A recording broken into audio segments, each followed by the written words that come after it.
discussed not too many years ago. Even the color was discussed at the fair. I've never remember a discussion in that regard. I know that we have to go with like, it's North Campbell Station Road, but it's not north spelled out, it's N period Campbell Station Road. Because Kingston Pike is the dividing line between like North and South Hobbs and North and South Walk Road.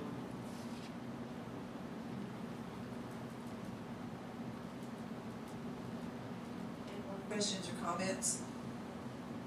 Ruth, do you have what you need to? Yes, I will put this in for next time for a vote with that modification. So that it'll read, all signs shall be mounted on 2-inch square, 2 poles unless a proposed alternative is approved as part of the preliminary plat. Just the exact wording that we have to put in. I think that, as the mayor said, the placement criteria ought to be clear that new signs don't have to be put up until they're placed to the curb, not in mass. And we're not talking about going through and just starting all over again. Just as something happens. Right, and that's in the manual uniform, manual on.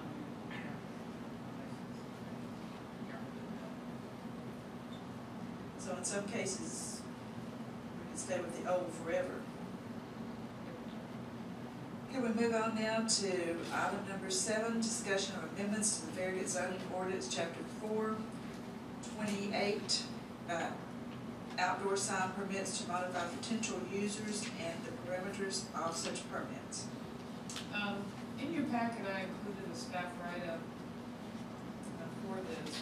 We had talked about this at our December 15th Planning Commission meeting, and at that meeting, it was decided that an annual permit would be required and that the permit would be based on a calendar year versus a fiscal year.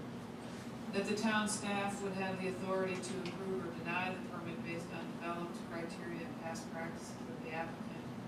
This is currently the Board of Zoning Appeals. This would make it a more expeditious process by leaving it to staff. Outdoor sales would be allowed, and that would be off-premise and on-premises would be permitted to participate. Intended as an occasional or intermittent event, the purpose of such activities is to add a sense of community, create a gathering purpose, and generate foot traffic, and that permits could not be issued for vacant or vacated properties. So what I included is in the staff write-up was a rough draft of proposed wording for the calling it a group-based outdoor sales permit. The Farragut Business Alliance contacted their members, and we had a work session this past Tuesday afternoon, getting their ideas and feedback on this. And I included at your places. I apologize for the red not showing up. I was having some problem with it was manually or anyway. The group-based outdoor sales, so I revised the handout just showing, identifying the changes that were discussed. But primarily, the intent of this section of the ordinance is to really provide for a group outdoor sales events that are on occasional or intermittent basis that really doesn't qualify under the special events permit or under the celebratory ordinance. This is really the third leg of the stool of this series of amendments to take care so that when people have an activity that they are wanting to do, they would fall under one of these 3 different permits, whether it be the special events permit, or it be the celebratory permit, or if it would be the group-based outdoor sales permit. About the 5th line down in this, have a group-based outdoor sales event may include a seasonal farmer's market or seasonal Christmas tree sales.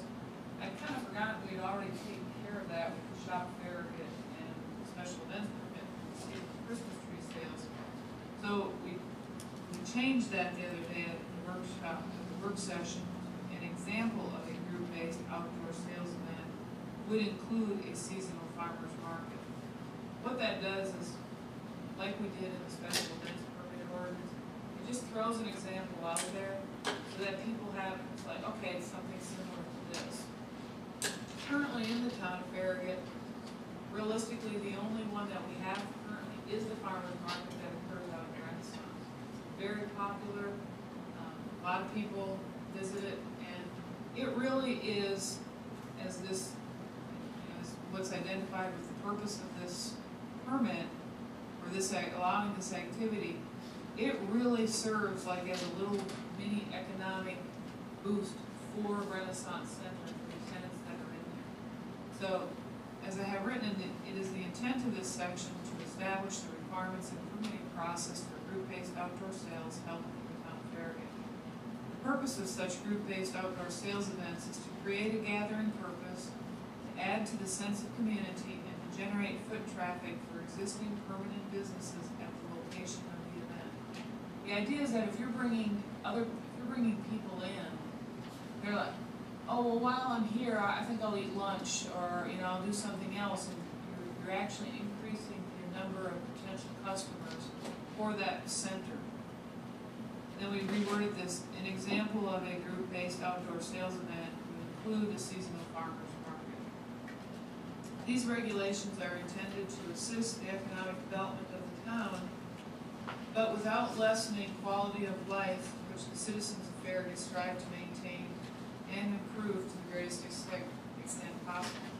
That sentence is also in the celebratory ordinance section. The idea is that we're trying to create, as I said, it's sort of an economic development for a small geographic area, but not to compromise what we have accomplished to date in the town.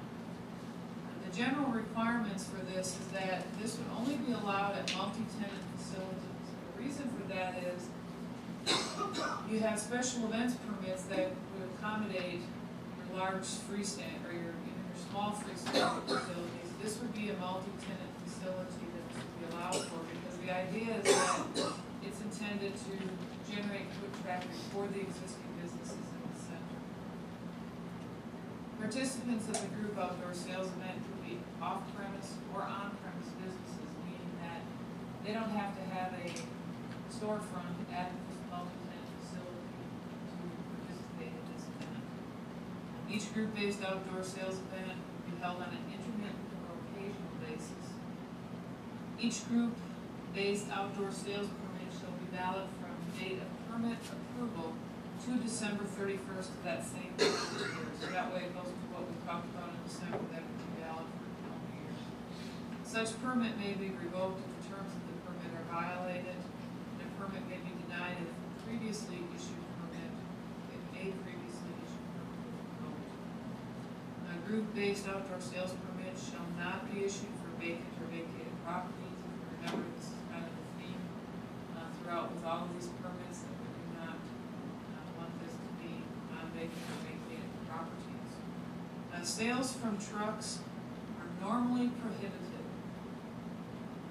but what I went back to is if in the C1 district, we allow like trucks to be worked on at like Firestone, First Choice Automotive, but it has to be less than 3 axles. So I went with that, that sales from trucks with more than 3 axles are prohibited.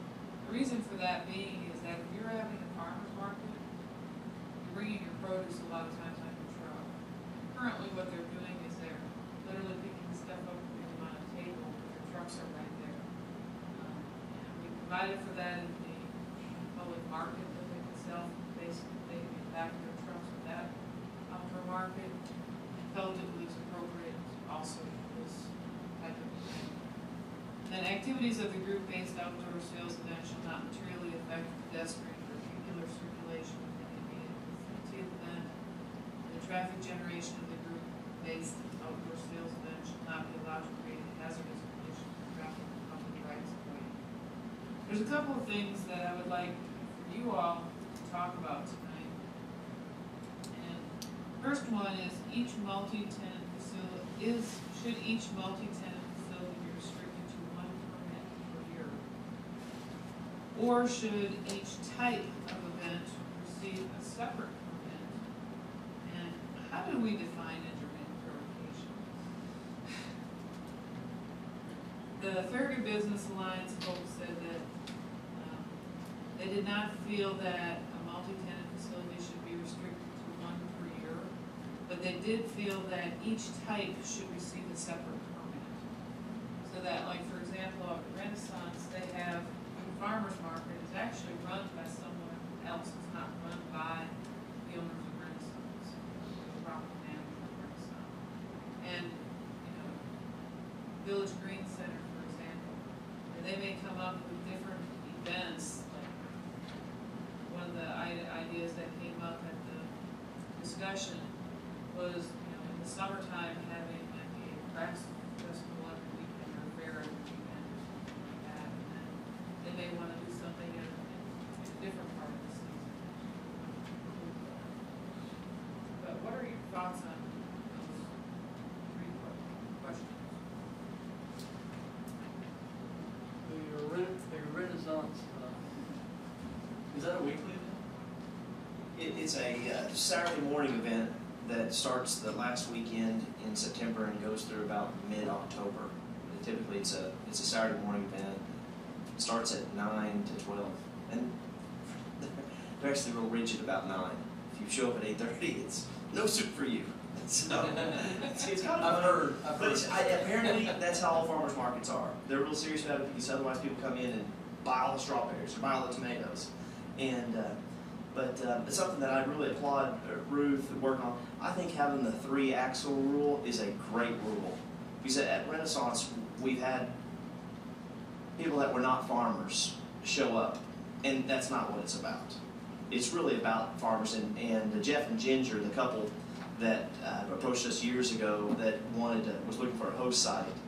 They take it real seriously about vetting their farmers, and it has to be Tennessee local stuff. So if you're bringing in peaches from Georgia, that doesn't count. They're real serious about it. But I think it's a blast. I know that I've seen the mayor there, and we get so many folks that just say they just appreciate having it. And we not to pat myself back, we do it for free, and we do it just because it's fun and it's exciting and it's good for the tenants at Renaissance, just like what Ruth said. And as long as Jeff and Ginger do a good job cleaning up afterwards, and they do, and I think they charge their farmers like either $10 on a Saturday, or you can pay for the entire year for like $50 the whole year. And so Jeff and Ginger do it because they just enjoy doing it. It's definitely not a profit center for them, but it's more of a community event that if you want to go to the farmers market, you got to go all the way downtown Knoxville to Market Square or to Maryville, and there's just not a whole lot to choose from to get that type of atmosphere. So anyway, Ron, a long-winded answer to your question. It's just Saturday mornings, 9 to 12. Excuse me, one more point. Did you say it opens in September? No, if I did, I misspoke. It opens the last week of April. I think it's September. The year's flying away already.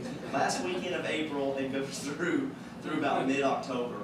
So a lot of it depends on the harvest. I know this year harvest was a little bit earlier, and so there's going to be a lot of things there that aren't normally there this early. So.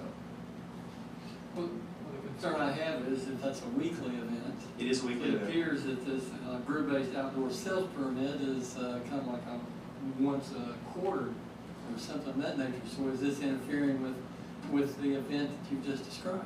I don't think so. We think that this fits, keys in very well with what at least the farmers market needs are. But you have to get a permit to do it. They will. Well, they've been getting a permit right now. What Jeff and Ginger have been doing is they have been. Every tenant or business at Renaissance is eligible for 4 permits a year. So different businesses at Renaissance the last few years have been donating their eligibility requirements to Jeff and Ginger and saying we're willing to give up our special event permits. And so Jeff and Ginger, then I assume this is how it works when they come into town. They pool. They say, well, Cornerstone's given this, and Season's given this, and Myers Brothers gave this, and the High Clinic gave this, and so they pool They all. have a letter for each one that gets given. And so what they've been using, and quite frankly, most of the tenants at Renaissance don't use their special events, their eligibility, they're 4 per year anyway. And so I think what this really does is just kind of streamline the process, and it just makes it a lot simpler. And in that way, if somebody ever came into the town and said, well, Renaissance is doing it this way, I think it's probably going to be easier for Ruth or her staff to say, well, this is where it is in the ordinance that you can have this type of event in a multi-use facility, and these are the requirements. And I think there's all good requirements in there, all things that we support to make it a true event and not just somebody that's going to come set up a tractor trailer and sell rugs out the back of furniture it. out of it. Well, yeah, we've seen all Yeah. peaks of life, and that's not what it's about. So One of the questions that we had at the FBA is like, well, what if somebody wants to have like a auto parts swap meet? And we were kind of talking about it, and we're like, well, if they meet all the requirements, I mean, like, what I care about my car is when I stick the key in it, it goes. That's my extent of car interest. My brother-in-law, however, has his own automotive repair shop, and he just, ooh, man, this is exciting. He grabs his grandson and he'd go. But it would generate and do the exact same thing the farmer's market is doing. They follow the same rules. They're generating foot traffic for a center that while people are there, it's like, oh, I'm going to go in and do this, or like for example, let's say Village Green. It's like, oh well, I'm here. I'm going to run in and get some chocolate chip cookies out of Fresh Market or something like that. That what it does is it's a gathering purpose, and we were trying to brainstorm other ideas and things that could be used, and we were like, well, that's actually really kind of a good idea for people that have different areas of interest, for bringing in different people that have different needs. well, another example that I can think of that I've participated in, and not in the town, but there are some areas that have what's called a cruise in, and it's for people that have like old cars. And you would do it, sometimes it's the second Saturday of the month, they say, and you go to a particular destination and the people get together. It's like some people really enjoy going to the farmer's market. Some people might really go and enjoy and looking at old cars. So I think this opens it up for different events like that I think if you go back to especially what a lot of us have kind of talked about is about building a community, and this is one of those stepping stones that we have to help be a community, to help get people to interact with each other, and a lot of times when I'm at the farmer's market, we'll see people that you see there on a regular basis, and you develop a friendship, and next thing you know, you were neighbors with them, you didn't even realize it. And so that's what it's about. It's these type of events to be able to make Farragut more of a community than just a suburb of Knoxville. How do you define intermittent or occasional? Sure, what size fits all, up with that. But, I mean, what the thing would be to put that restriction? Well, basically, Restriction wasn't there, and you let the supply and demand kind of seek its equilibrium. If you have something that's so frequent, like every weekend, then the interest dies off real quick. I don't know how you necessarily define it to not have some unintended consequence with something. because this Did you is say once a quarter? Well, how do you deal with something? well, because this is an annual permit, this is the Okay. beauty of this, from the standpoint of if something happens we don't like, we can amend the ordinance, Well, and then it's not that's what going I'm to saying, happen like- again. And if you look up intermittent or occasional in Webster's dictionary, and then somebody ends up having something continuously for 3 months, well, that's not intermittent or occasional under the definition of the dictionary. So, it's kind of one of those things where if it's not a problem, do we want to create a problem where there isn't a problem? And then, 3 months out of 12. I think what Ed's saying is the farmer's market's 6 months out of 12. yeah, So but it- it's still on an intermittent basis from the standpoint you don't hold it every day of the week. That's true. Just on Saturdays. Right.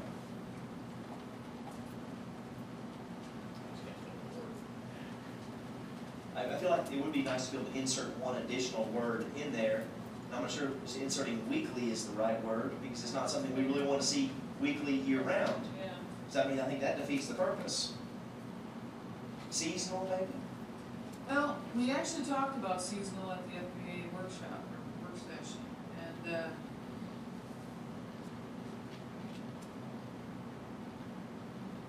with the farmer's market, seasonal makes sense because you're applying something that is in season. Let's go back to the, car thing that you were talking about earlier, what is seasonal about cars? I mean, other than that, you'd be more inclined to want to do it in nice weather. Yeah. Like I said, we were having, we were trying to brainstorm different ideas, and when it comes to economic development, there's a good reason I'm the planner and not the economic developer, and I'm not that creative when it comes to those sort of things. So I'm always amazed when I deal with my husband's job and with the folks that he deals with and everything. It's like, oh, that's a really good idea. I mean, you know, he travels around the state now and he's dealing with these different economic developments. I would have never thought about that, but that's really cool. And, you know, I foresee that we will see more of that in Farragut. I don't want to preclude it because we've written an ordinance that's precludes it, when that's not really our intent.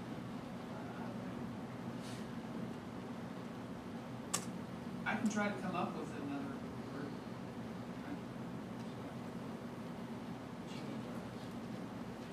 You do kind of have the fail-safe in there that you mentioned, and the fail-safe is, if there's a problem with it, then we can readdress it. Obviously, we could be stuck with it over the duration of somebody's permit, which could be up to 12 months. But if they're having it every day, then that's no longer intermittent or occasional. Yeah, you're. You know, they kind of self-govern themselves by supply and demand, or do you try and craft clever language that may work or not work? Because I don't know. I'm open to figure that one out. I don't have any sort of rule. Yeah, like I said, this area is not my area of expertise, that's for sure. Of figuring out what could be. I mean, I do like the idea that each multi-tenant facility could have more than one permit, and that each type of event receives a separate permit. I agree with that. But I'm not really sure how you would define intermittent or occasional, because they're already defined in Webster's dictionary. And so since our ordinance says it's not defined in the ordinance, Webster's dictionary. I'll look up in my little antonyms and then look upstairs and see if I can come up with a third word to further clarify. If you guys are okay with that, that's what we'll go with. And if we run into problems, we'll do that. Okay, just kind of going through the sign requirements, went with the same sign requirements that we have for the special event permit, with the exception of we did not require the Shop Farragut logo on it, but it does not preclude the Shop Farragut logo on it. And that, you know, that's kind of one of those things where but we wanted the same size, the same overall requirements. One of the things we did add, and that's in number 8 on the 3rd page, all signs and any associated support posts shall be removed at the end of each stint of the group outdoor sales event. For example, if an event occurs only on weekends, the sign shall be only permitted on weekends during the event. The request was from the FBA was, signs may be posted 24 hours before each stint of the group outdoor sales events and shall be removed within 24 hours at the end of each stint of the group sales event. Reason for this being, and since the farmer's market really is the primary one that's the user of this at this point in time, is that I'm driving home from work on Friday afternoon and it's like I see the sign up, oh yeah, that's right, tomorrow morning I gotta come in for the farmer's market. Just kind of a reminder so that you're not just getting Saturday morning traffic that's out in that direction, but at the same time not have the sign out all week long, because the whole purpose of our sign ordinance is really to reduce visual clutter. And but we thought that if it's out 24 hours before and after, gives them a little bit more flexibility and a little bit more heads up for folks that are wanting to participate in that. But those were the only changes that we discussed at the FBA with regards to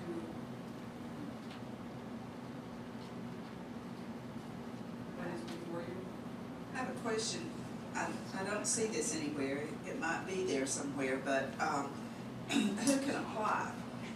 Under the permitting process, it says a group outdoor sales after the applicant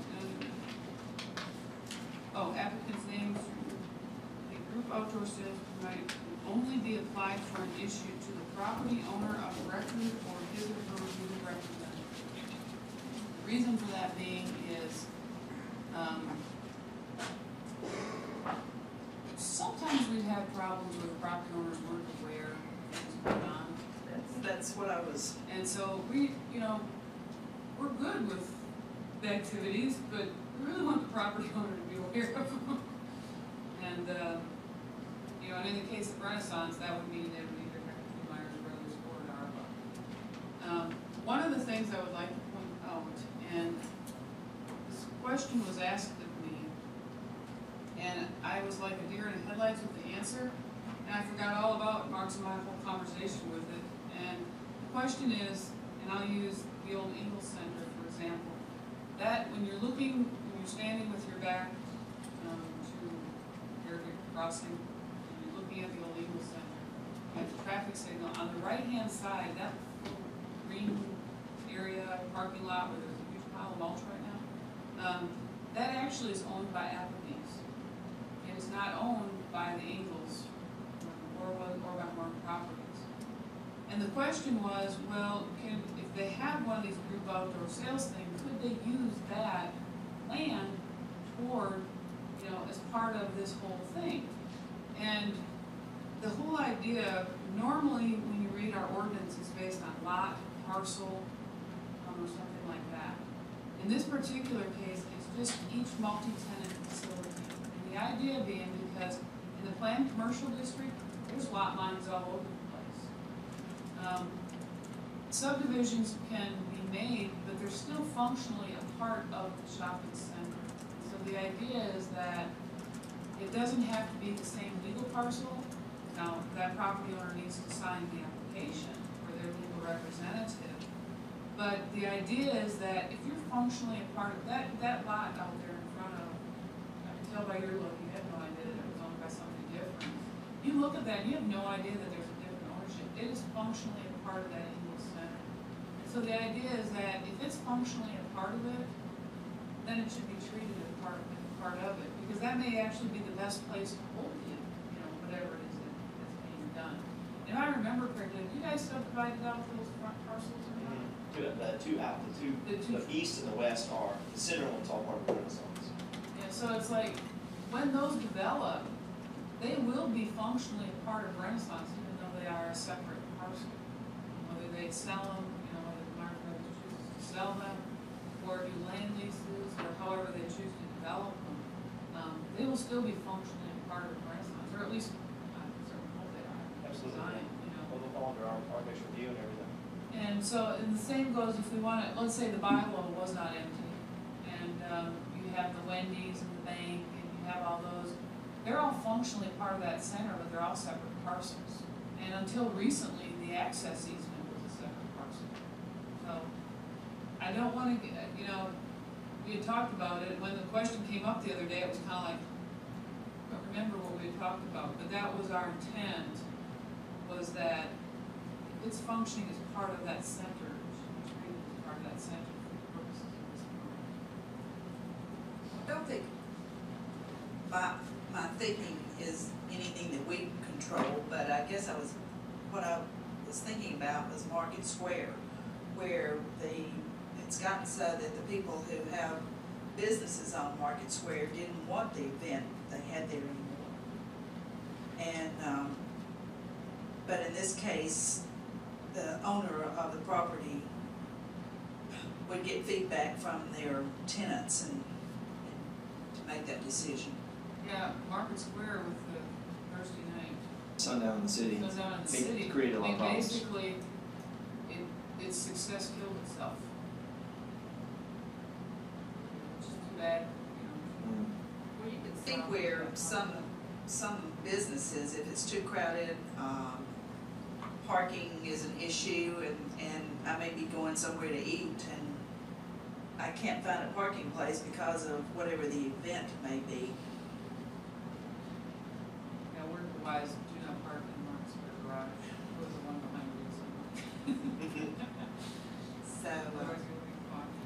so with the property owner being the one to get the permit, that looks like that would be talked about within their development. Anybody else have any questions, comments? I'd like to readdress the intermittent or occasional.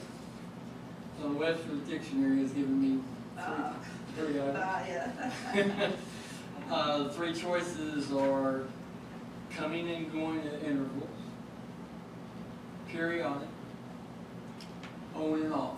Periodic's a good word. Periodic is like. I think it's a magical word that I think we're looking for. Yep. Thank you, Ronnie. You're welcome. To be intermittent or occasional or periodic. Good job. Mr. Sinclair, what do you think about that? I'm probably thinking too narrow. Periodic to me is, need to be every minute, every second, every day.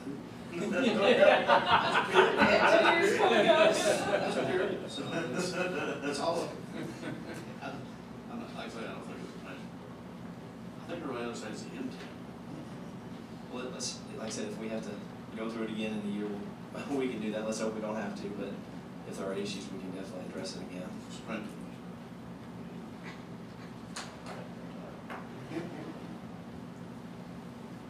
Have we given you what you need, Ruth? Yes, thank you very much.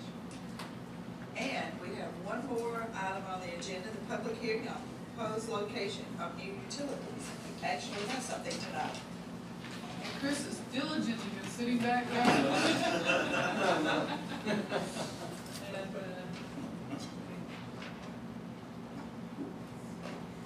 That's why we pay you so much.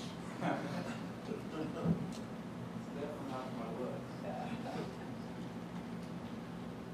Do I need to explain? You want to explain? I emailed you all, this request before you this evening. This is the Knoxville Utilities Board gas line in Foxton. And it includes,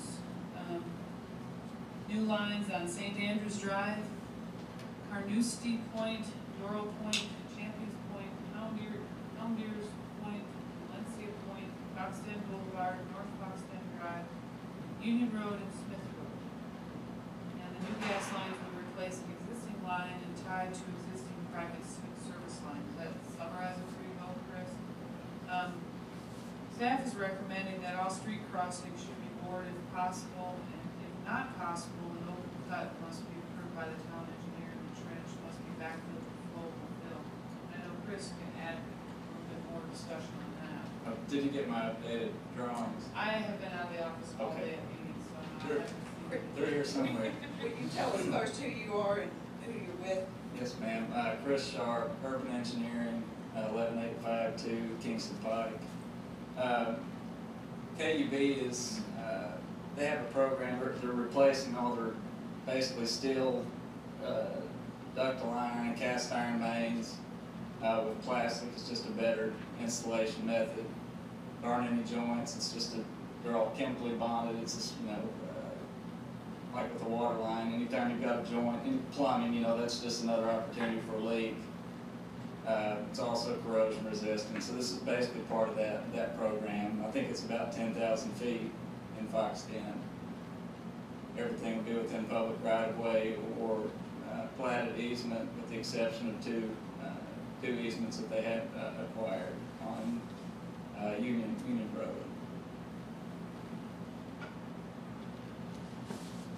Anybody have any questions or comments? You had said something about the boring. What did you end up doing with that? I just added a note to the drawings to state basically what you just said, and it's also in the project specifications that all roads are to be bored unless we're in East Tennessee, they may hit rock, who knows, but that's the intent anyway.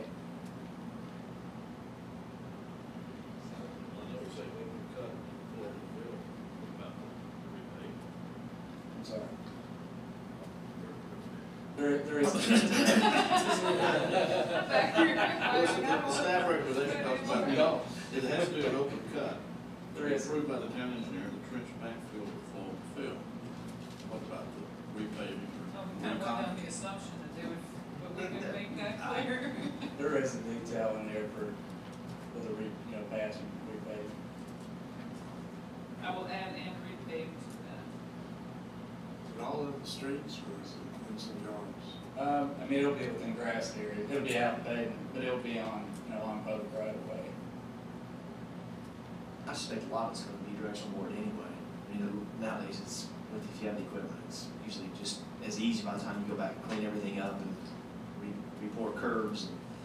And it's just easier to again, unless they run into run into rock. That's the Or intent. or maybe they have, I guess, some other utility conflicts where they have to open it up. Yeah, that's the intent, to bore it, they'll have to, the only open cut, or no, the only excavation will be where they're tying up service lines, they have to open it up. You all do contact the homeowners that are gonna be affected? Yes, ma'am, I believe KUB, I believe they mailed out letters this week, if I'm not mistaken. Yes, they do notify residents. Okay.